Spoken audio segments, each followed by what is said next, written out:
저는 사역을 하면서 수련회를 여러 번 진행하기도 했고요. 여러 번 참석해 보기도 했는데 제가 할 때마다 느끼는 것이 뭐냐면 분명한 것은 이 수련회를 통해서만 우리에게 주시는 하나님의 특별한 은혜가 있다는 것을 제가 항상 경험합니다. 이번 수련회 보니까 준비팀의 부족도 많이 있었고요. 또 특별하게 이 차가 막히는 것 같은 상황적인 문제가 있어서 여러 가지 어려움이 있었음에도 불구하고 하나님께서는 수련회 모든 시간을 사용해서 합력하여 선을 이루었다고 저는 생각합니다. 먼저는 너무나 감사하게 아무도 다치지 않고 아프지 않게 시간을 잘 보낼 수 있었습니다. 다음으로 날씨를 보니까 덥지도 않고 춥지도 않은 가장 좋은 날씨를 통해서 우리가 수련회 더욱더 누릴 수 있었다는 사실이죠. 무엇보다 참석하신 모든 분들이 제가 듣기에는 아무도 불평하지 않고 모두 마음을 열어주셔서 함께 참여했기 때문에 이 모든 시간 동안 우리가 더욱더 하나 될 수 있었다고 생각합니다. 우리 말씀 나누기 전에 먼저 최선을 다한 서로에게 격려의 박수를 했으면 좋겠고요. 더 나아가서 우리 역사하신 하나님께 감사와 영광의 박수를 크게 올려드리시면 좋을 것 같습니다. 저는 좀 감사합니다. 이제는 수련회 마지막 순서인 주일 예배 가운데 하나님 말씀을 듣는 그런 시간인데요. 사실 이 말씀 시간이 개인적으로 이 수련회 다른 시간보다 재미있기는 사실 어렵습니다. 그렇지만 제 생각에는 이 마지막 시간이 저는 가장 중요하다고 생각하는데, 왜냐하면 이 수련회 마지막 시간을 우리가 제대로 마무리하지 않는다면 이 수련회는 시간이 지남에 따라서 결국 묻혀져서 그때 정규 수련회 좋긴 했지 라고 회상하며 희미해져 버릴 수 있기 때문입니다. 그러나 만약 이 수련회 마지막 예배를 통해서 이 설교를 통해서 이 수련회 이후에 우리가 나아가야 할 방향을 구체적으로 나누고 또 함께 결단하는 시간을 갖게 된다면 여러분, 이 수련회 은혜가 여기서 끝나는 것이 아니라 이후에 시작되는 우리의 일상의 삶 속에서 그리고 매주 모이게 되는 교회 공동체의 모임 가운데 그 은혜가 계속될 수 있다고 저는 믿습니다. 다시 말하면 저는 지금 이 시간이 2박 3일의 시간을 마무리 짓는 그런 시간이 아니라 우리가 함께 나아가야 할 새로운 시작의 출발점이 되었으면 좋겠습니다. 그래서 오늘은 마지막 설교 말씀을 통해서 우리 안산만나교회 공동체가 앞으로 함께 나아가야 될 그 방향에 대해서 나누는 시간을 갖기 원하는데요. 아까 말했지만 피곤합니다. 그래서 여러분들이 경청해 주셔야 되고요. 함께 잘 따라오시면 이 말씀을 통해서 큰 은혜가 있을 것을 저는 믿습니다. 제가 수련회 마지막 설교를 준비하면서 오랜 시간 기도하며 주님께 물었습니다. 주님, 우리가 수련회 이후에 어떻게 나아가야 될까요? 라고 물었을 때 주님께서 알려주신 게 바로 오늘 본문인데요. 여러분, 오늘 본문의 내용은 특별히 우리를 위한 예수님의 기도에 대한 내용을 담고 있습니다. 그런데 우리가 우리를 위해서 기도하시는 예수님의 기도의 내용을 통해서 이 두 가지 사실을 유추할 수 있는데요. 첫 번째는 예수님이 우리를 위해서 기도한 내용이라면 그 내용은 예수님이 우리에게 원하시는 삶의 방향이라는 것을 우리가 알 수 있습니다. 예를 들어서 어떤 부모님이 이 자녀를 위해 기도하는데 기도할 때 하나님, 이 아이가 건강하게 자라게 해주세요라고 기도한다면 당연히 부모님이 자녀에게 원하는 방향은 건강이겠죠. 또 설명하면 어떤 부모님이 하나님한테 하나님, 이 아이가 사랑이 넘치는 아이가 되게 해주세요라고 기도한다면 당연히 이 아이의 부모님은 이 아이가 사랑이 넘치는 아이가 되게 원하는 것을 우리가 알 수 있겠죠? 이와 마찬가지로 예수님이 우리에게 하는 기도의 내용은 결국 예수님이 우리에게 바라는 삶의 모습과 방향인 것을 우리가 알 수 있다는 사실입니다. 두 번째로 알 수 있는 건 뭐냐면 예수님의 기도는 반드시 응답될 수밖에 없다는 것을 우리가 기대할 수 있습니다. 여러분, 분명히 하나님께서 사실 우리의 기도도 다 들으시고 응답하시긴 하거든요. 그런데 우리가 기도하고 원하는 대로 다 응답해주지 않을 때는 꽤 많습니다. 왜냐하면 하나님께서 하나님의 뜻이 아닌 우리의 정욕과 욕심으로 기도할 때는 하나님이 그 기도를 들어주지 않는다고 말씀하셨기 때문입니다. 야고보서 4장 3절 말씀인데요. 우리한테 같이 읽어볼까요? 시작.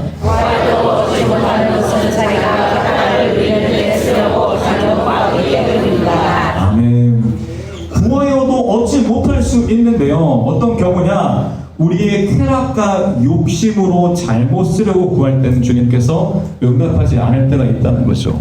예를 들면 제가 알고 있기로 두 돌이 지나지 않은 아이에게 꿀을 먹이면 안 된다고 합니다. 왜냐하면 꿀 안에 어떤 균이 있는데요. 그게 아이에게 문제를 일으킬 수 있다고 말합니다. 그런데 어떤 아까 유호가 와서 엄마 꿀 주세요 이렇게 말하면 부모님이 줄 수 있겠습니까? 줄 수 없습니다. 이처럼 하나님도 우리의 모든 기도에 응답하는 것이 아니라 우리의 기도가 하나님의 뜻에 부합할 때 그 기도에 응답해 주신다는 사실이죠. 그런데 예수님의 기도는 우리의 기도와 완전히 다르거든요. 왜냐하면 예수님의 모든 삶과 예수님의 모든 기도는 하나님의 뜻과 완전히 일치합니다. 그래서 예수님의 기도는 하나님의 마음에 딱 맞아 떨어질 뿐만 아니라 그 기도는 반드시 응답될 수밖에 없다는 것을 우리가 알 수 있습니다.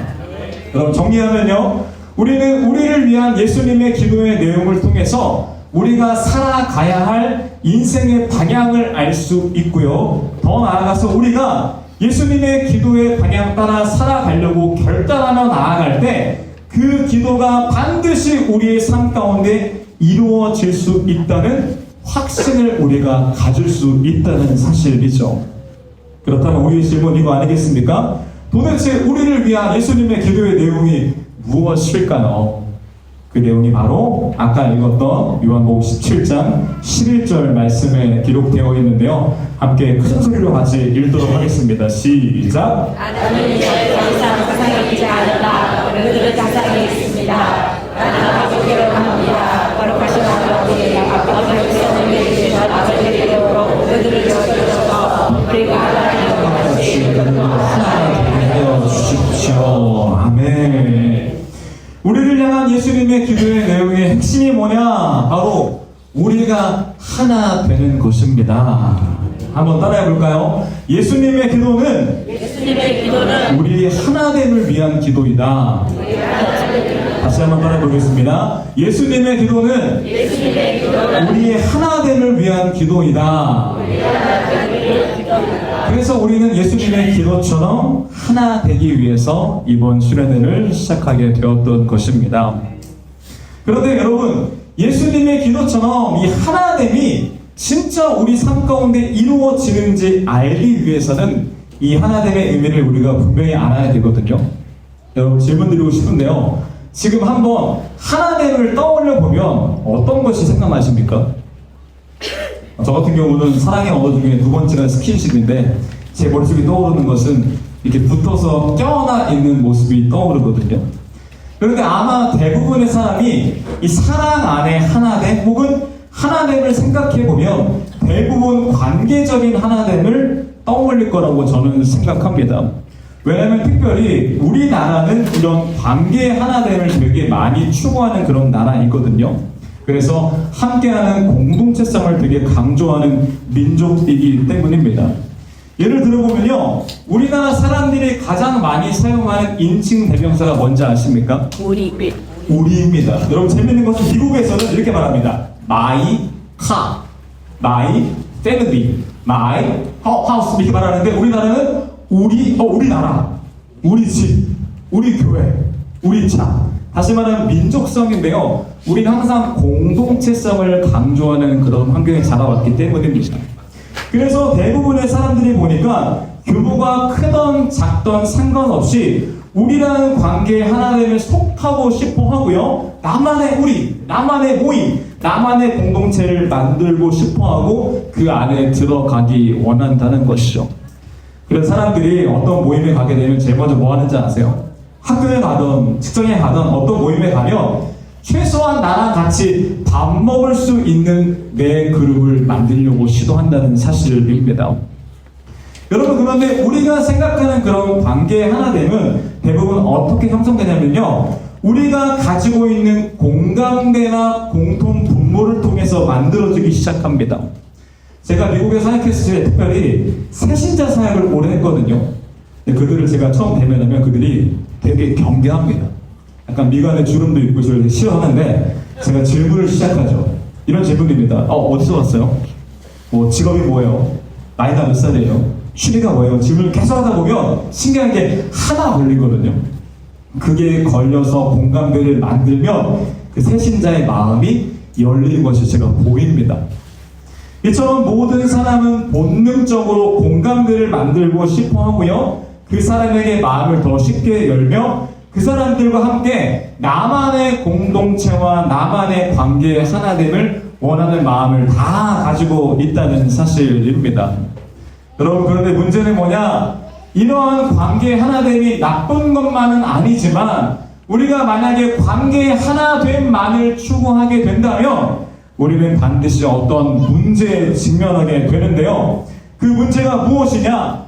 관계의 하나됨만을 추구하다 보면 오히려 더 큰 의미의 하나됨을 깨트리는 문제가 발생하게 된다는 거죠. 예를 들어보겠습니다. 우리 교회는 목장 중심의 교회죠. 그래서 당연히 우리는 목장 안에서 하나됨에 집중하고 추구해야 됩니다. 그런데 만약에 우리 목장 안에서만의 공감대로 관계의 하나됨만을 추구한다면 목장 안의 분위기는 좋아지겠죠. 그런데 어느새 교회 안에 목장끼리만 친해지며 또 다른 분열을 만들게 될 수도 있다는 거죠. 그래서 지나친 목장 관계 하나됨만을 추구했을 때 오히려 교회 전체의 분열이 일어날 수도 있다는 사실입니다.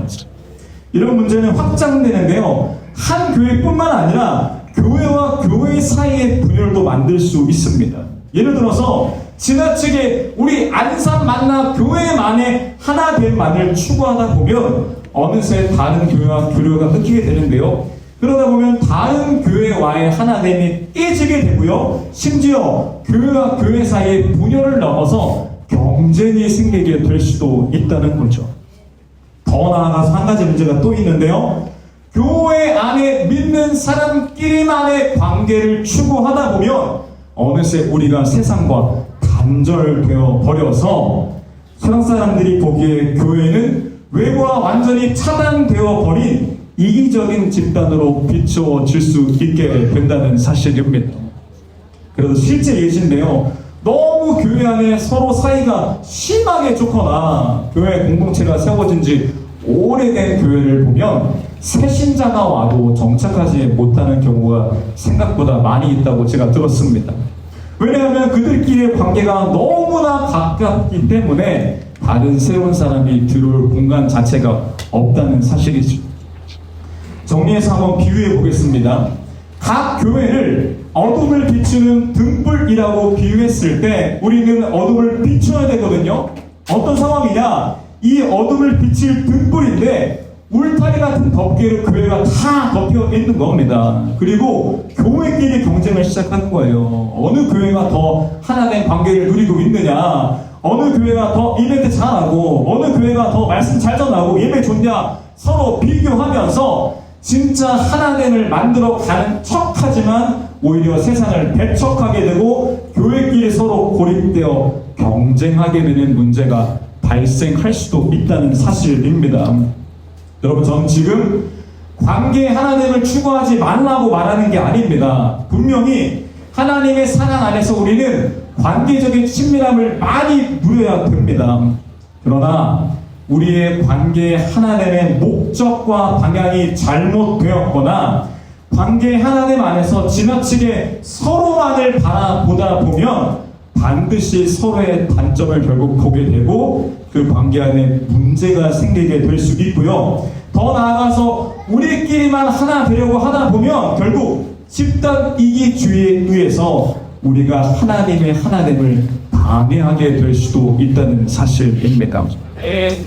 그래서 저는 말씀을 공부하다가 어쩌면 내가 생각했던 하나됨과 예수님이 말씀하신 하나됨의 의미가 조금 다를 수도 있을 거라는 생각을 하게 되었습니다. 그렇다면 예수님이 말씀하신 하나됨이 관계의 하나됨이 아니라 다른 것이라면 도대체 우리가 그 하나됨에 대해서 어떻게 알 수 있을까요? 그 답이 아까 읽었던 말씀에 기록되어 있는데, 이번에는 좀 천천히 11절을 읽어주시면 제가 그 사이에 물을 천천히 먹고 다시 돌아오겠습니다. 읽겠습니다. 시작! 아버지의 벌써 그들은 세상에 나는 아버지를 겁니다. 그러니까 아버지 아버지께서는 아버지로 그들을 지켜주셔서 우리가 하나님과 같이 아멘. 말씀을 계속 띄워주시고요. 말씀 보면 우리가 집중할 부분이 한 군데가 나오는데, 지금 이 기도를 받는 제자들과 우리가 있는 장소에 집중해야 됩니다. 뭐라 써있냐면, 예수님은 더 이상 세상에 있지 않는데 우리는 지금 세상에 있는 상황입니다. 이해되시죠? 세상은 말 그대로 사탄이 공중권세 잡고 있는 죄악이 넘치는 그런 세상입니다. 근데 하필 예수님도 지금 없다고 말하네요. 그러면 사실 이 죄악된 세상 안에서는 관계의 하나된 자체를 경험하기가 너무나 어려워집니다. 왜냐하면 아까 말했듯이 모든 사람이 내 편 만들고 싶어하고 내 사람 만들고 싶어하고 나와 다른 사람들을 다 배척하고 싶은 이기적인 마음이 다 있기 때문에 관계 하나 되면 지금 너무나 어려운 그런 상황입니다.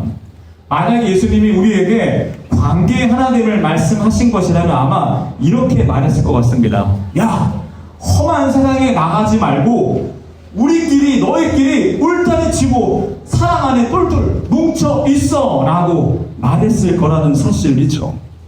그런데 주님께서는 우리에게 세상에 나가라고 말씀하셨고 세상에 있어야 하는 우리에게 하나됨을 말씀하고 있다는 사실입니다. 그래서 우리는 예수님이 말씀하신 하나됨이 그저 관계의 하나됨만이 아닌 것을 유추할 수 있다는 거죠. 다음 힌트는 또 있는데요. 그 부분이 바로 오늘 읽었던 본문 후반부에 기록되어 있는데, 후반부만 띄워주시면 감사하겠습니다. 맞습니다. 읽겠습니다. 시작! 우리가 하나님과 같이 그들도 하나님이 하여 주시오. 아멘. 주님께서 하나 되라고 말씀하셨는데 전제가 있습니다. 우리가 하나인 것 같이 라고 말했습니다. 여기서 우리가 무엇입니까? 삼위일체 하나님입니다. 여러분, 삼위일체 하나님 뭐냐? 어렵죠? 기독교에서 하나님이 존재하는 양식을 설명할 때 쓰는 단어가 삼위일체거든요.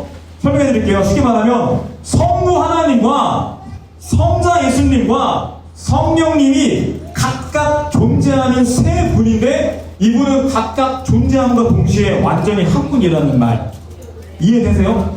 전 이해가 안 돼요. 왜냐면 여러분, 이거는 모든 신학자들이 말하는 게 삼위일체는 믿음으로 받아들이는 거지, 인간의 지식으로 하나님의 존재하시는 관계의 모습을 이해할 수 없다고 벌써 못 박아놨습니다. 이해가 당연히 안 되는 겁니다. 여러분, 세 분인데 한 분이래요. 말이 안 맞는 거죠. 예를 들면 이런 겁니다. 과거에 제가 집에 강아지를 키웠는데, 강아지가 어떻게 인간의 이 복잡한 생각과 존재하는 모든 방법들에 대해서 어떻게 다 이해할 수 있겠습니까? 이와 마찬가지로 하나님은 우리와 다른 차원의 존재이기 때문에 하나님이 존재하시는 관계의 방식과 모습에 대해서 우리가 온전히 이해하는 것은 불가능합니다. 다시 말하면 이해할 수도 없기 때문에 우리가 삼위일체 하나님처럼 그 관계의 하나됨을 누리기는 거의 불가능하다는 것이죠. 그렇다면 예수님이 기도하신 우리가 하나인 것 같이 하나 되게 하소서의 의미가 무엇일까요? 여기서 말하는 하나됨의 의미는 관계의 하나됨이 아니라 존재의 목적의 하나됨, 다르게 말하면 사명의 하나됨을 말하고 있다는 사실입니다. 우리가 삼위일체 하나님에 대해서 명확하게 알 수 있는 한 가지가 있는데요. 삼위일체 하나님이 우리를 구원하시는 하나의 사명을 함께 감당하고 있다는 사실이죠. 먼저 성부 하나님께서는 역사 안에서 인류를 구원할 계획을 세우셨습니다. 그리고 성자 예수님께서는 실제로 역사 안에 이 땅에 오셔서 우리를 구원하기 위해 십자가에 죽으시고 부활해 주셨습니다. 마지막으로 성령 하나님은 이 구원의 기쁜 소식을 이해할 수도 없고 믿을 수도 없는 우리의 마음 가운데 지금 찾아오셔서 그분을 믿을 수 없는 우리에게 믿음을 선물로 주셔서 우리가 구원의 은혜를 누리게 해주셨다는 사실이죠. 그리고 이후에 우리의 인생을 변화시키는 모든 역할을 성령님께서 감당하고 있다는 사실입니다. 정리하면 성부 하나님, 성자 예수님, 성령 하나님은 우리를 구원하시는 구원 사역을 이루기 위해서 하나의 사명, 하나의 목적을 가지고 계셨다는 것입니다. 그래서 예수님이 기도하신 하나님의 진짜 의미는 그저 관계의 하나님을 넘어서 사명의 하나됨으로 우리가 이해해야 한다는 것이죠. 그 사실이 뒤에 기도 내용이 나와 있는데요. 너무 기니까 한 구절만 읽도록 하겠습니다. 요한복음 17장 21절 말씀인데요. 예수님의 기도의 뒷부분입니다. 우리 함께 읽도록 하겠습니다. 시작!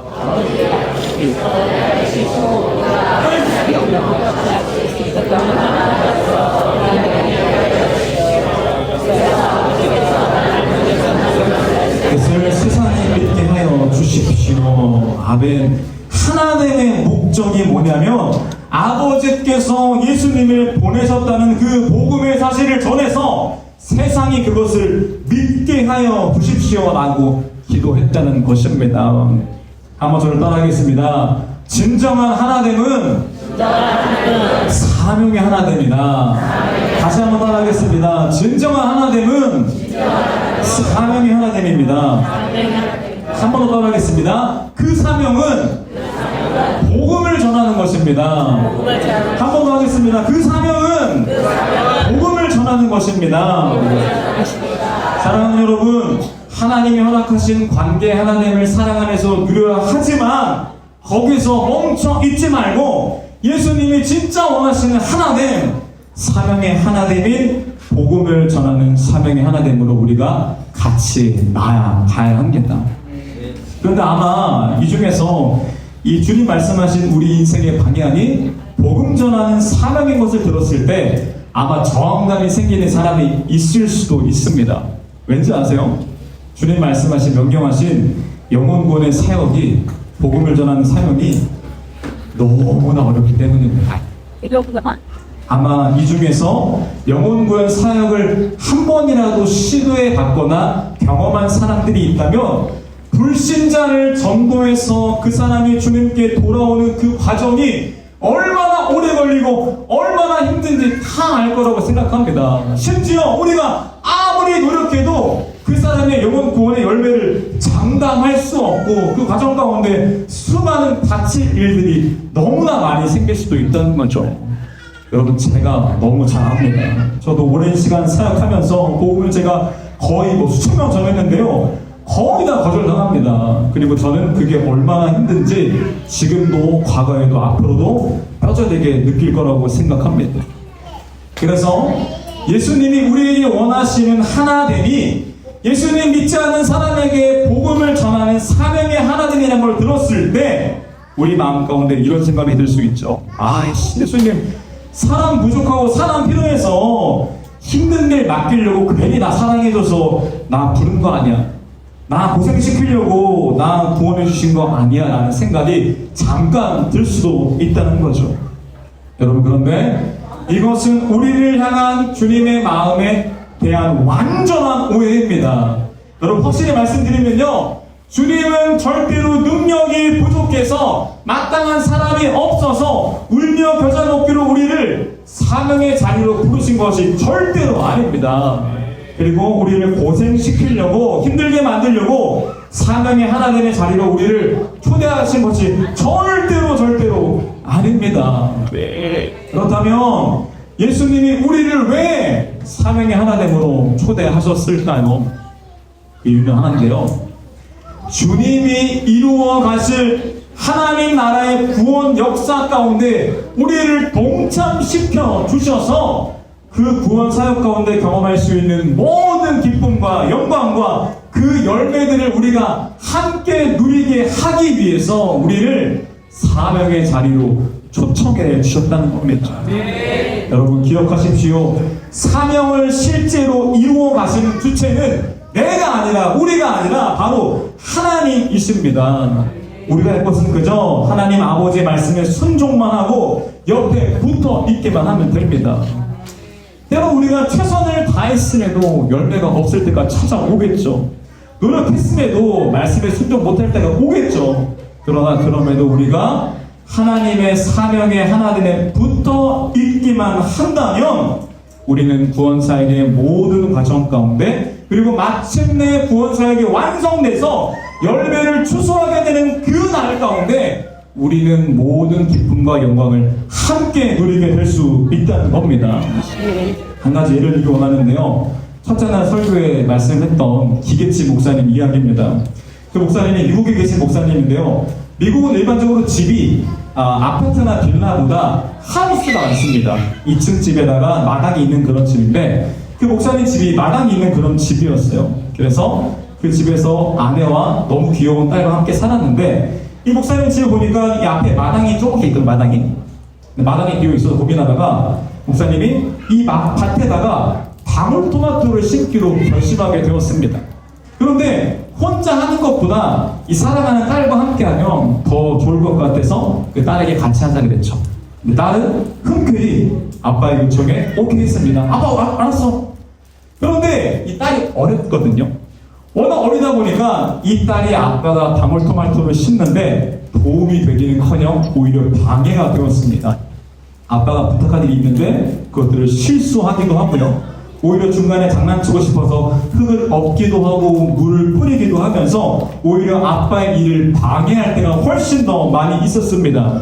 그런데 그럼에도 그 아빠는 딸에게 잔소리하지 않고 오히려 함께하는 것이 너무 행복해서 같이 우고 떠들면서 결국 그 방울토마토 밭에 방울토마토를 다 심게 되었습니다.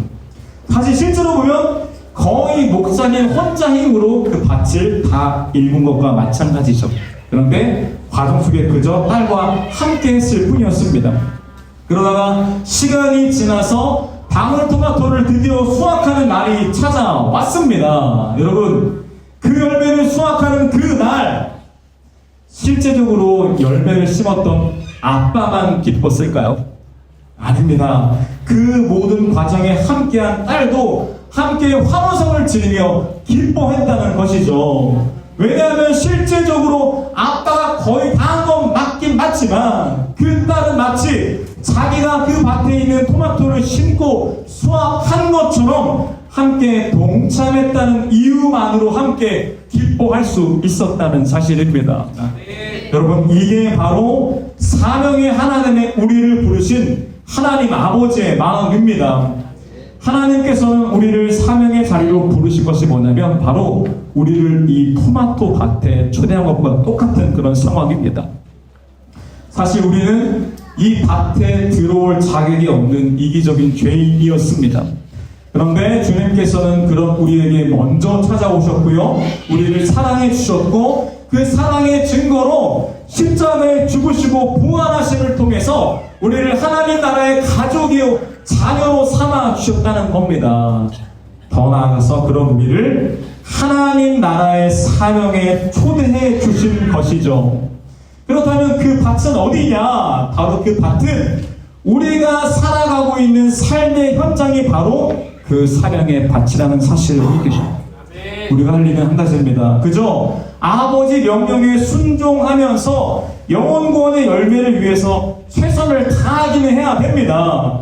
그러나 연약한 우리는 말씀에 순종하지 못할 때가 찾아올 것이고요. 때로는 넘어지고 흔들리겠죠. 또 어쩌면 우리의 부족함으로 인해서 우리가 보기에 오히려 열매를 방해하는 것처럼 느껴질 때가 반드시 올 수 있습니다. 여러분, 그러나 걱정하지 마십시오. 왜냐하면 결국 토마토 밭을 아름답게 경작하시는 분은 하나님 아버지이기 때문입니다. 여러분, 그리고 함께 하나님의 토마토 밭으로 부름받은 우리가 있잖아요. 우리는 경쟁자가 아닙니다. 우리는 함께 밭을 가꾸는 하나님 안에서 하나 된 가족이고 하나님의 동역자가 될 수 있다는 거죠.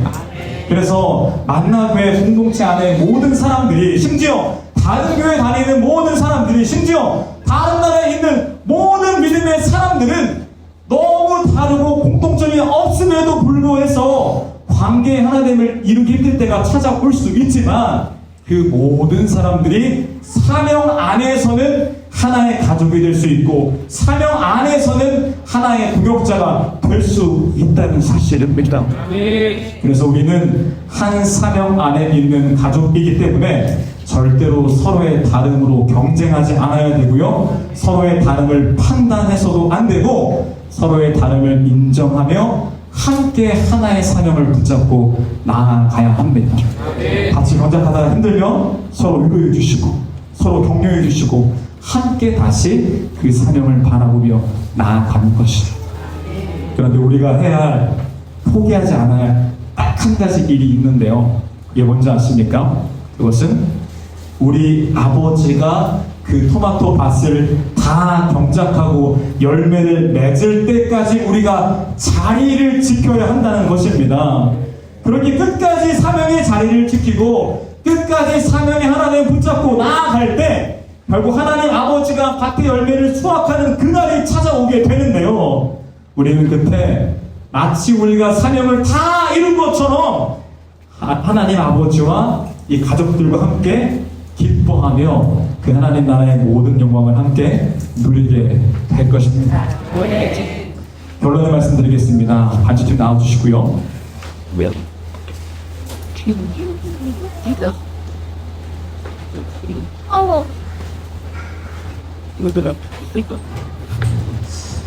여러분, 예수님이 우리에게 말씀하신 그 하나됨, 그것은 우리의 인생의 방향이고 주님께서 우리에게 약속하신 그 약속인데요. 그 하나됨은 그저 우리끼리 울타리 치고 우리끼리만 좋은 그런 관계의 하나됨이 아니라 우리 모두가 하나님이 바라보고 있는 그곳을 함께 바라보는 사명의 하나됨인 것을 우리가 반드시 기억해야 됩니다. 여러분, 진정한 하나됨은 울타리를 쌓는 것이 아니라 울타리를 허무는 것입니다. 여러분, 진정한 하나됨은 우리끼리만 모이는 것이 아니라 흩어지는 것이고 흩어지기 위해서 우리가 함께 모이는 것이 바로 진정한 하나됨의 의미입니다. 여러분, 그래서 먼저 우리가 사랑 안에서 진짜 하나 되었으면 좋겠습니다. 그래서 우리가 하나님의 사랑으로 서로 격려하고 힘을 얻고 사랑 안에서 우리가 함께 성장했으면 좋겠습니다. 그리고 세상으로 흩어집시다. 서로 하나의 사명 붙잡고 주님의 사랑이 지금도 필요해서 죽어가는 그 영혼들에게 우리가 그 사랑을 전하기로 사명의 결단을 할 때 우리를 통해서 그 사명을 이루어가시는 주님을 보게 될 것이고요. 마침내 다가올 그 영광의 날에 우리 함께 다 기뻐하는 영광을 다 누리는 그때가 반드시 찾아오게 될 것입니다. 이 시간 말씀을 기억하면서 함께 우리가 기도했으면 좋겠는데요. 여러분, 기도하실 때 사실 아까도 말했지만 우리도 사실은 하나님의 가족으로 들어올 자격이 없는 사람들이었습니다. 왜냐하면 우리도 죄인이니까요. 그런데 그럼 우리가 하나님의 가족으로 부르심 받은 것처럼 지금도 하나님 아버지의 사랑이 절실히 필요한 그 사람들에게 하나님의 사랑을 전하기로 결단하는 결단이 이 시간에 반드시 필요합니다. 하나님 아버지, 죄인된 우리를 하나님의 가족으로 불러주셔서 사랑으로 하나 되게 해주시니 너무나 감사합니다. 그리고 우리에게 그 하나님 나라의 기쁨과 영광을 함께 누리게 하기 위해서 하나의 사명을 주심에 너무 감사드립니다. 주님, 우리가 서로 다르지만 하나의 사명 안에서 서로를 격려하며 믿음 안에서 함께 자라가게 하여 주시옵소서.